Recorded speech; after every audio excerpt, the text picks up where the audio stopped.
Hello learners, welcome to EVS course of NIOS. I am Neelam Gupta, course coordinator of Environmental Science. Welcome you in this program. Thank you, Neelam. Greetings to the learner from Dr. Lakshmi Narula.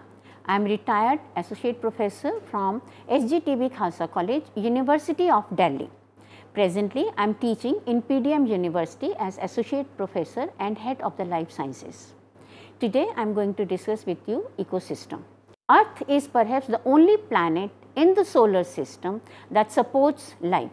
The portion of the earth which sustains life is called biosphere.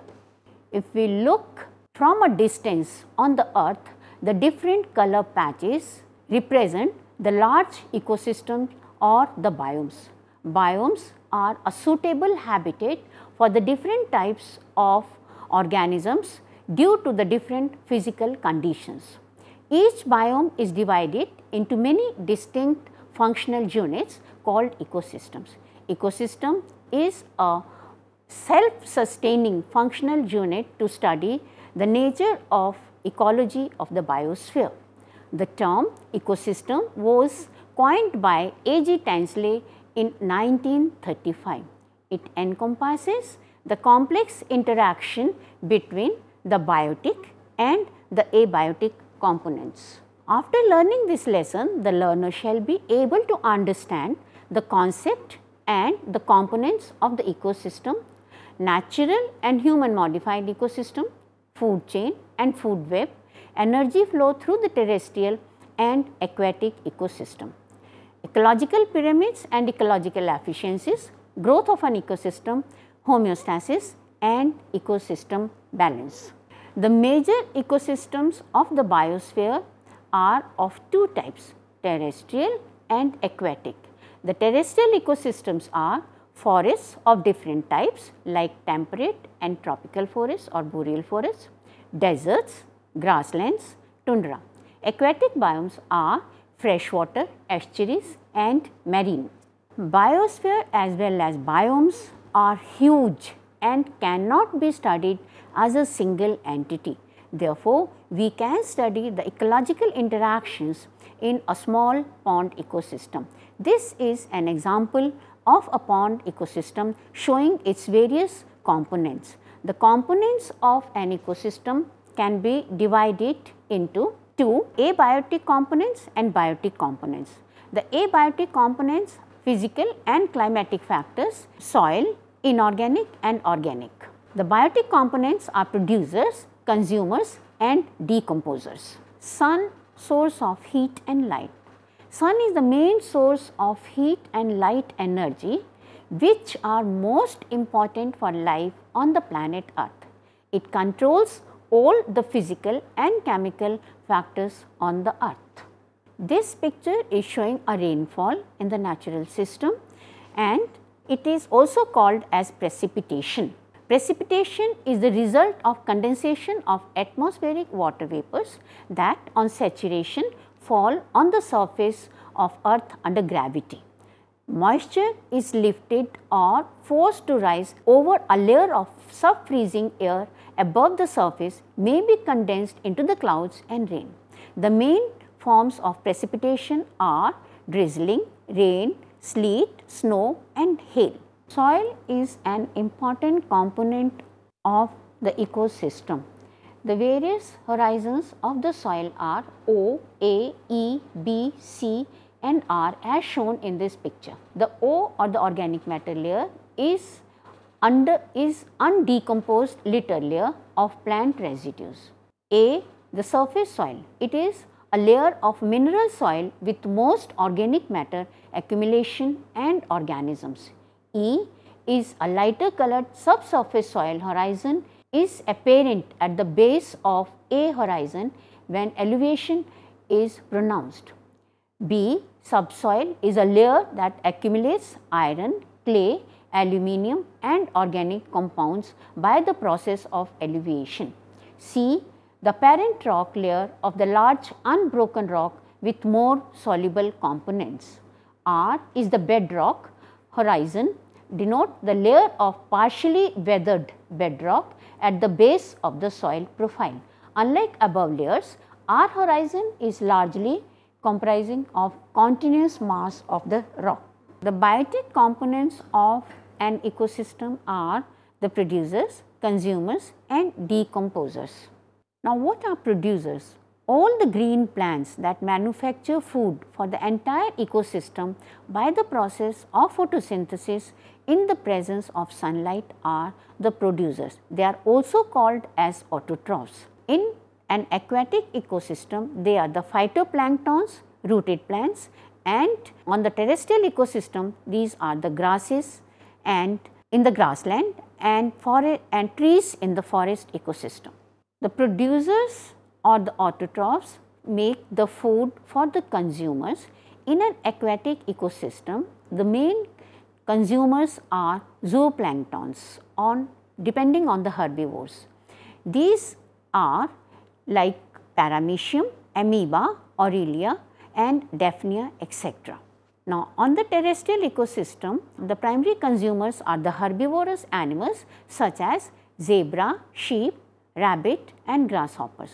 The secondary consumers which depend upon these primary consumers are the carnivorous animals such as lion, fox, etc.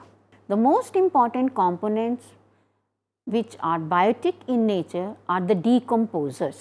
The decomposers are the organisms that break down the dead decaying organisms.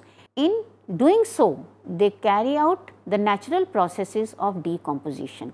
They can be divided into two types, the macro decomposers and the micro decomposers.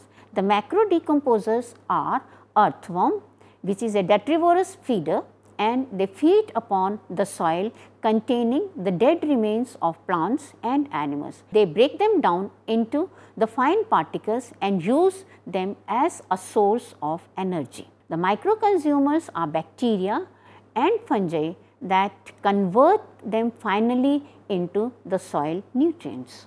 Now, we come to the functional components of the ecosystem. The functional components, or which can also be called as the functional characteristics of an ecosystem, are food chains, food webs, energy flow through the ecosystem, nutrient cycles, homeostasis and ecosystem growth.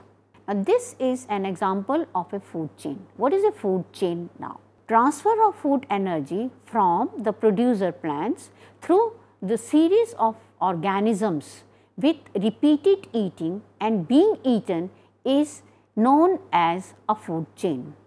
Each step in a food chain is known as a trophic level. The trophic levels in a food chain are in the form of autotrophs, the first trophic level, second the herbivores, third the carnivores, first level, carnivores, second level and so on. There is a limited number of steps or the trophic levels in a food chain. These are the two examples of aquatic and terrestrial food chains. In natural ecosystems, the food chains are never linear, rather they are interconnected and make a food web. So, one organism may be a member of several food chains. For example, frog can consume fish, insect and snail, and it can be a food for snake or any other carnivorous bird in the system. This is an example of a food chain in a small aquatic ecosystem, where you can see the phytoplanktons are the main producers, the zooplanktons are the first level consumers which are consumed by the large fishes, and finally the large fishes can also be consumed by the birds on the shore of any aquatic ecosystem. This is another example of a food web. Whatever may be a food chain or a food web, the dead remains of all levels are taken care by the decomposers, that is bacteria and fungi, which bring back the nutrients into the substrate for their recycling. Now, the next important functional component of an ecosystem is the flow of energy through it. This is a model of energy flow through an ecosystem. The boxes indicate the standing crop biomass and the pipes indicate the energy flowing at each trophic level from first level till the last level. Not utilized energy is is in the form of entropy, and that is the reason why at every step there is a reduction in the size of the pipe as well as the size of the box, because there is a decrease in the energy which is moving from one trophic level to the next trophic level. Not only not utilized energy is of no use to the organisms, but the energy which is lost at each trophic level due to respiration is also not available to the next trophic level. The flow of energy in an ecosystem is always linear or one way. The quantity of energy flowing through the successive trophic levels decreases as shown in the figure. At every step in a food chain or a food web, the energy received by the organisms is used to sustain itself, and the leftover energy is passed on to the next trophic level. This follows the 10% law. That is, to begin with, if it is 10,000 kilocalories primary production, it will be reduced to 1,110 finally to the top carnivorous level. Now, this energy flow through an ecosystem can also be represented graphically. The ecological pyramids are basically the graphic representation of the trophic levels of an ecosystem. They are pyramidal in shape and are of three different types: pyramid of number, pyramid of biomass, and pyramid of energy. The producer make the base of a pyramid, and the subsequent tiers of the pyramid represent the herbivore, carnivore, and the top carnivore level in all of them. Now, first, the pyramid of number. This represents the number of organisms at each trophic level. For example, in a grassland, the number of grasses is more than the number of herbivores, and the number of herbivores is more than the number of carnivores. In some instances, the number may be inverted. The herbivores are more than the primary producers, as you can see in this diagram. There are many caterpillars and insects that feed on a single tree. Pyramid of biomass is shown in this figure. As you can see, there is a large number of grasses which are being fed by the grasshoppers, and which are being fed by the frogs. And at each level, the blocks are indicating the standing crop biomass. The standing crop biomass is the amount of living matter at any given time. It is expressed as gram per unit area or kilocalories per unit area. The pyramid of biomass are mostly upright. However, in some cases such as aquatic ecosystem, the pyramid of biomass may be inverted. For example, in a pond ecosystem, the phytoplanktons are the main producers. They have a very short life cycle and have a very high turnover rate. Therefore, the total biomass at any given time is always less than the total biomass of the herbivores which are supported by them. This figure is showing the pyramid of energy at each trophic level. The energy is represented in terms of the rate such as kilocalories per unit area per unit time. It can also be represented as calories per unit area per unit time. For example, in a lake ecosystem, the energy of the autotrophs is 20,810 kilocalories, herbivores is 3,368 kilocalories, and carnivores is 383. The energy pyramids are always upright and never inverted, because at every step there is a loss of energy due to the process of respiration as well as self-sustaining systems of the organisms. Energy flow through an ecosystem can also be expressed in terms of ecological efficiency in an ecosystem. This ecological efficiency is a combination of several related efficiencies which describe the resource utilization and the extent to which the resource is converted into biomass.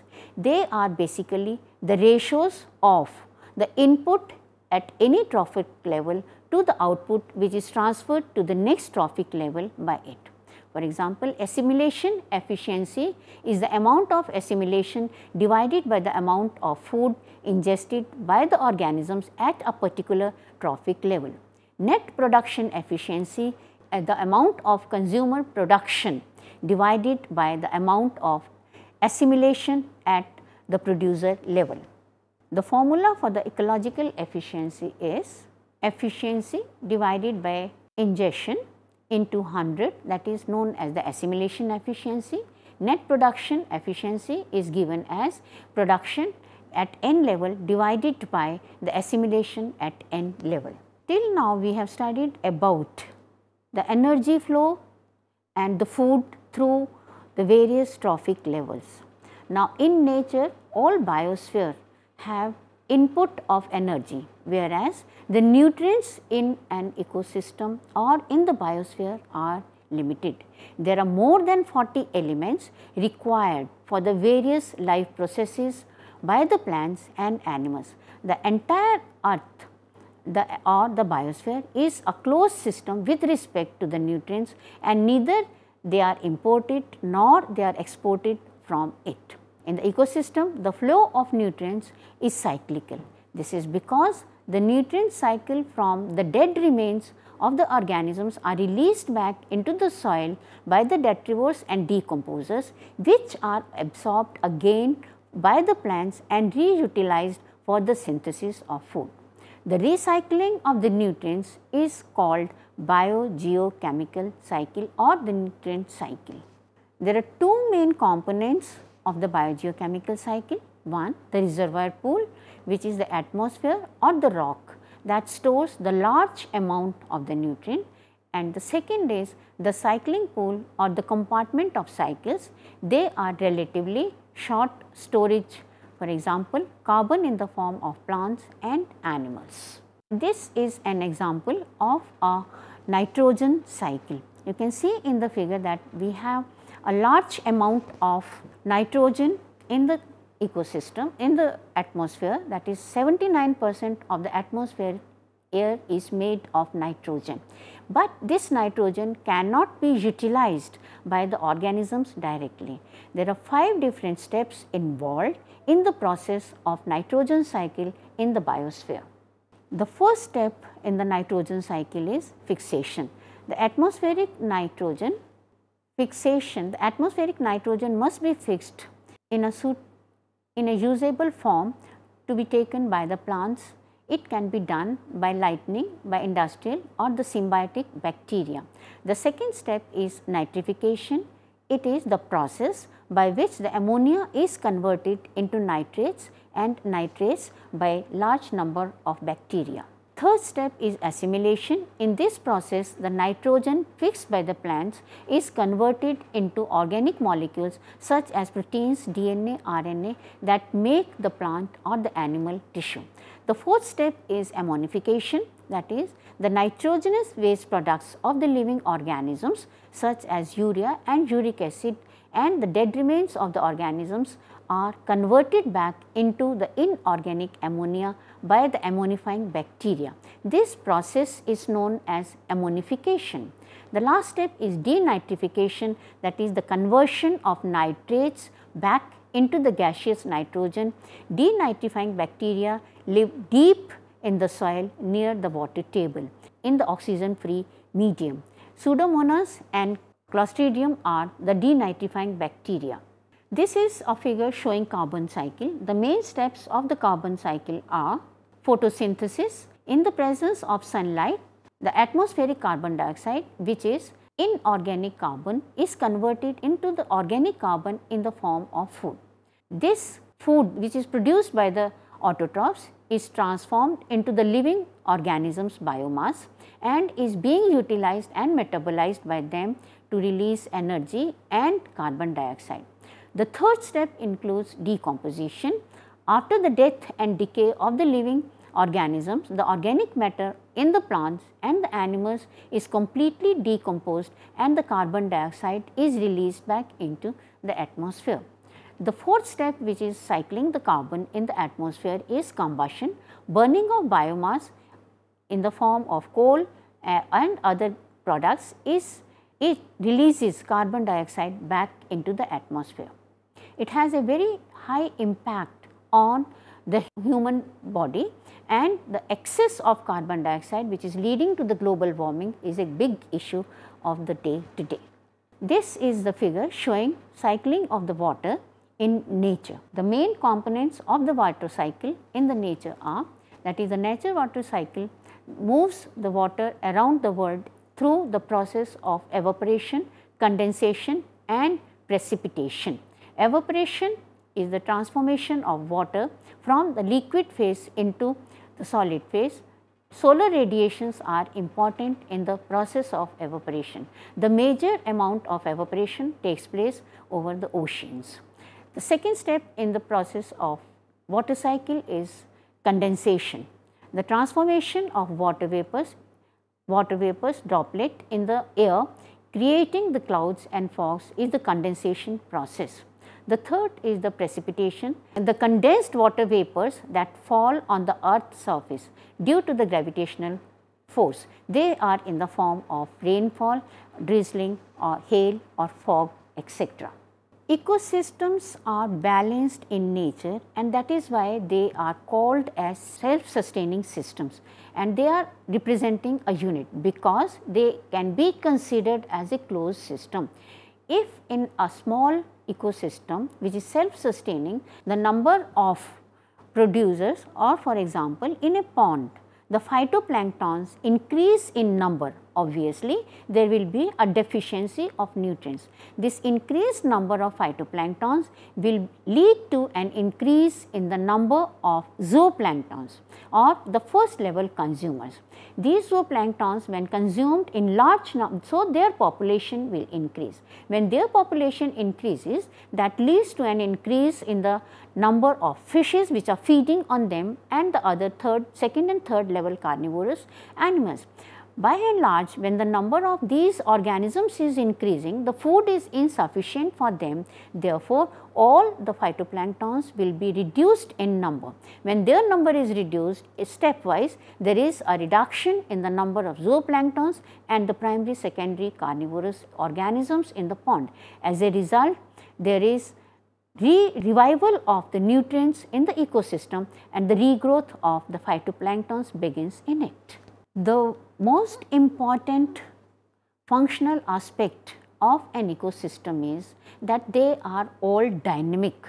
They are changing with time, and this process is known as ecosystem growth or succession. So, ecological succession or ecosystem growth is a gradual process by which the ecosystems change and develop over a time. Nothing remains same in the habitat and constantly changing. There are two main types of successions, the primary succession and the secondary succession. The primary succession is a series of community changes which occur on entirely new habitat or a virgin rock which has never been colonized before. For example, in a newly formed igneous rock, there is first inweathering of the rock which takes place, and that is initially inhabited by the most simple forms of life such as lichens, which continues to grow and become more and more complex with time. Each step in the process of succession is known as a seral stage till it reaches the climax community. For example, forests may represent the climax community. The second type of succession is known as the secondary succession, which is a series of community changes that take place on a previously colonized but disturbed or damaged habitat. In this type of habitats, there is large amount of nutrients which is already present. Therefore, it can start from a higher level of organisms. For example, in this figure you can see that there is beginning from the perennial type of grasses which are leading to the formation of shrubs, simple type of trees which have soft wood, and then the higher forms of trees. Thank you for your patient listening.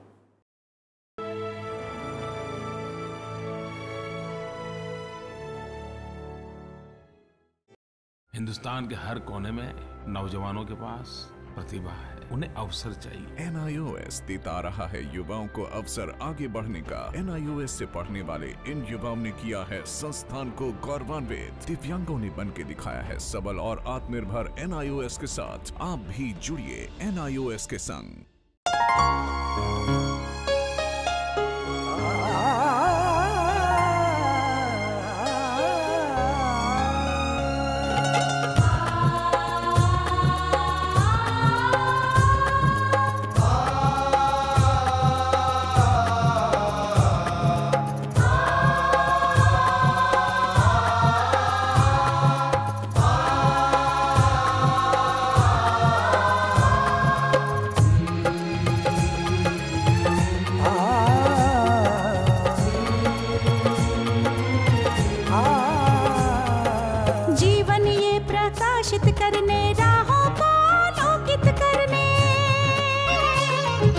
जीवन ये प्रकाशित करने, राहों को आलोकित करने, हम अपना दीपक स्वयं बने, हम अपना रास्ता स्वयं चुने।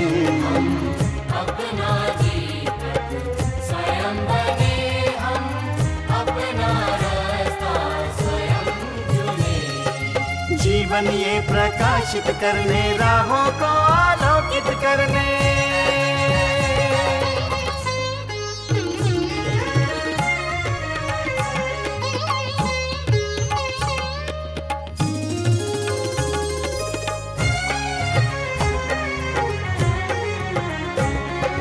धन साधन समय की सीमा से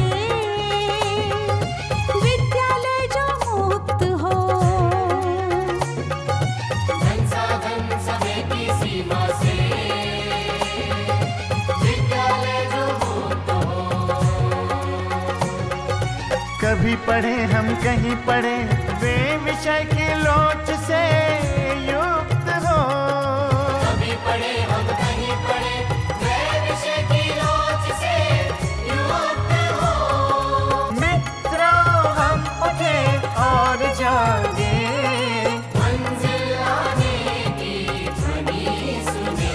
हम अपना दीपक स्वयं बने, हम अपना रास्ता स्वयं चुने। जीवन ये प्रकाशित करने, राहों को आलोकित करने।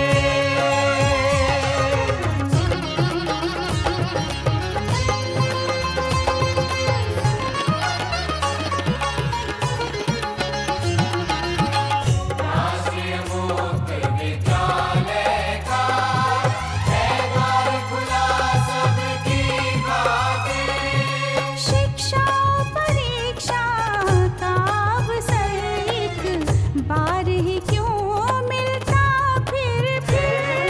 शिक्षा और परीक्षा का अवसर एक बार ही क्यों मिलता फिर। दुनिया में इसके केंद्र बहुत, कोई मन चाहा केंद्र चुने। हम अपना दीपक स्वयं बने, हम अपना रास्ता स्वयं चुने। कोई मन चाहा केंद्र चुने।